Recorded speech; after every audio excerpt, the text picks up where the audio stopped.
All right, welcome everybody. I'm Jeff Hullinger, your affable host here, playing ringleader and messenger here on this time that we spend with Neal Boortz, with Clark Howard, and with the one and only Herman Cain, who joins us as well. And guys, let's talk a little bit about economics in the United States at this point.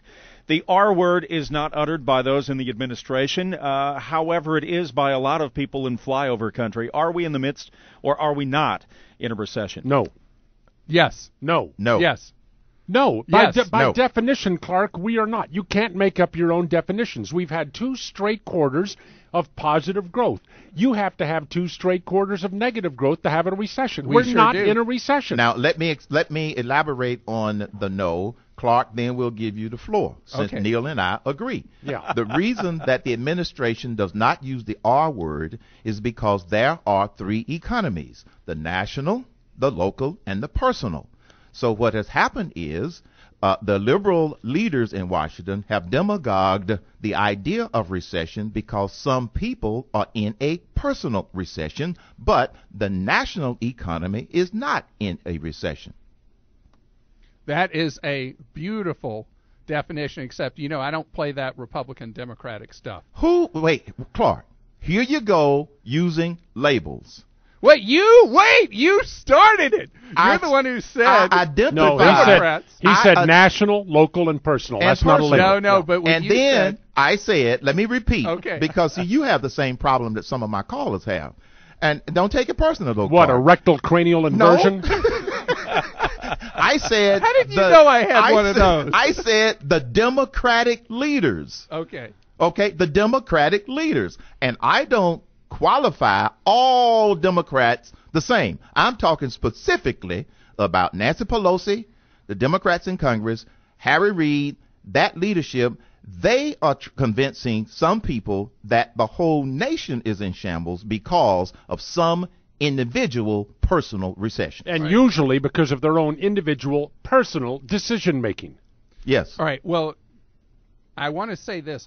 We are not in a bad way in this country. I want to make that point very clear, that we are actually doing pretty well considering all the problems that are on the table. We are at basically scratch. If you take inflation into account, we are maybe slightly at negative economic growth, which is a fancy way of saying our economy is declining. But it's minuscule, and it's so minor that I think that this is actually good in a time that we have very, very bad things lining up. I totally agree with that statement, Clark. But the ultimate barometer as to economic times in the United States generally, and I say that generally, is residential real estate. And whether you're in Florida or California or Georgia or Indiana or Pennsylvania or Colorado, there are so many for sale signs in front of houses these days. Is that not the true, sign that we are indeed in a recession? No. Sorry, Jeff. I can't believe we got 3 Listen to no's. that. But I can say this, and Herman, you alluded to this, as far as how consumers feel, we are absolutely in a consumer recession. In the 100%. minds of some. Not all. In the minds of some consumers. And this hyped-up mortgage crisis, Clark, take a WAG or a swag, your choice.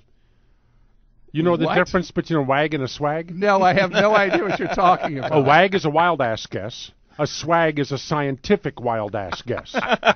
Now, what percentage of all outstanding home mortgages in this country are in foreclosure right now?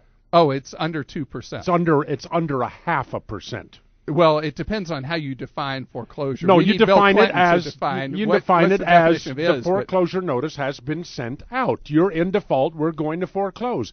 It's not a crisis. Yes, it is a crisis. No, you have people out there that borrowed more money than they could pay back to buy homes they could not afford. You had a lending industry that was kowtowed, that was scared to death by newspapers like the Atlanta Journal-Constitution in their redlining series of about 10 years ago.